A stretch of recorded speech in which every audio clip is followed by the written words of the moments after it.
G'day everyone, I'm Chris Edwards and I've just walked up the mountain. Now I come up here every day with the dogs and I bring them for a walk, so I'm pretty familiar with this. It's kind of my backyard. But anyway, we're here to talk about the City2Surf 100-day challenge. Now I started this 5, maybe 6 years ago, I suppose it would be. And initially it was because I had a couple of clients that lived quite some distance away from me here, both suffering from depression, and I thought it might be a good idea to give them some motivation to keep them going and exercising.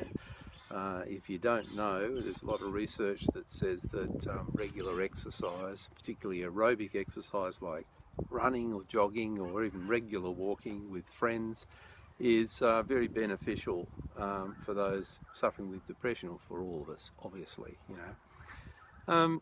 Anyway, so the challenge. We're here again, another year. First thing I should do is make it quite clear to you, I am not a running coach. That's not my job. I'm a life coach, a leadership coach. However, I have some experience with jogging, running, competing in athletic events and so on, and this year, in 2015, my 45th consecutive City2Surf.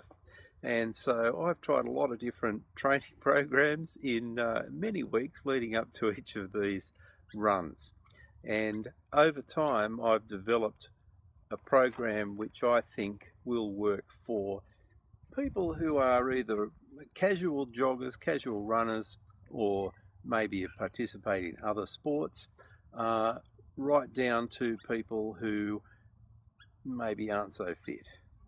So if you're a speedy runner and you know all about it, you may or may not find this interesting, but it's really for everyone. It's my program, it's what I'll be doing this year, and I'd love to have you along to join me with it.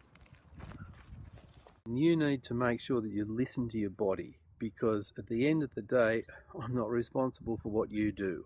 I can't see what you're doing, so I can't stop you if you're doing something wrong. But the key thing really is listen to your body. Don't damage yourself. 100 days is a really long time. But why I do 100 days is because if you can maintain your fitness program for 100 days, you've changed your life. You really have changed your life, because 100 days you can get into a routine that you can maintain for a very long period. Now the first stage is more about getting into a routine, making sure that you're doing things that are going to help you further into the training.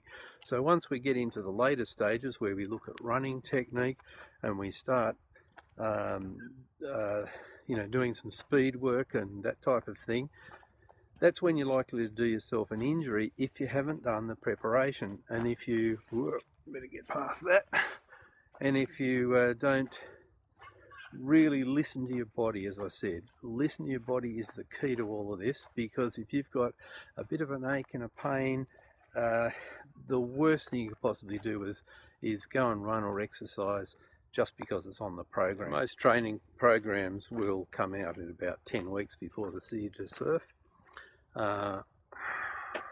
This one is a little bit longer than that, but you don't want to spend more than about 6 to 8 weeks of reasonably intense training, and that's intense comparative to you and your body and what you feel you can do and what you want to achieve.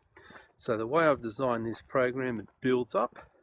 We have a look at technique, we have a look at some speed work, and if you've got some choices as well, so you can make a decision yourself as to whether you're a fast runner, a slow runner, or a walker, and you can choose the part of the program on that particular day that suits you. At the end of the program, everyone, no matter what speed you're going to do, will have done roughly the same amount of training in terms of distance, because this program is just a little bit different. What I'm doing here is 100% free, no strings attached, blah blah, all that sort of thing.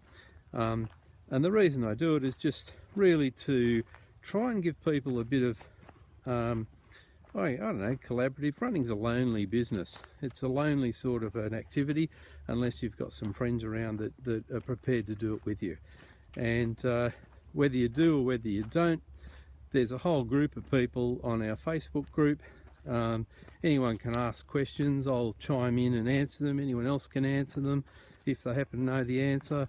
And we've done this for a couple of years now, and it's always good fun. What we want to do, of course, is reach peak condition when we arrive at Bondi, preferably with no blisters, no sort of damaged bits, and hopefully you'd feel good enough to get up on the Monday morning and do a little jog around the block just to loosen yourself up a bit.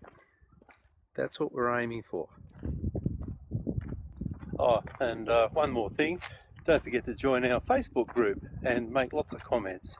Anyway, have a great time and good luck with your challenge.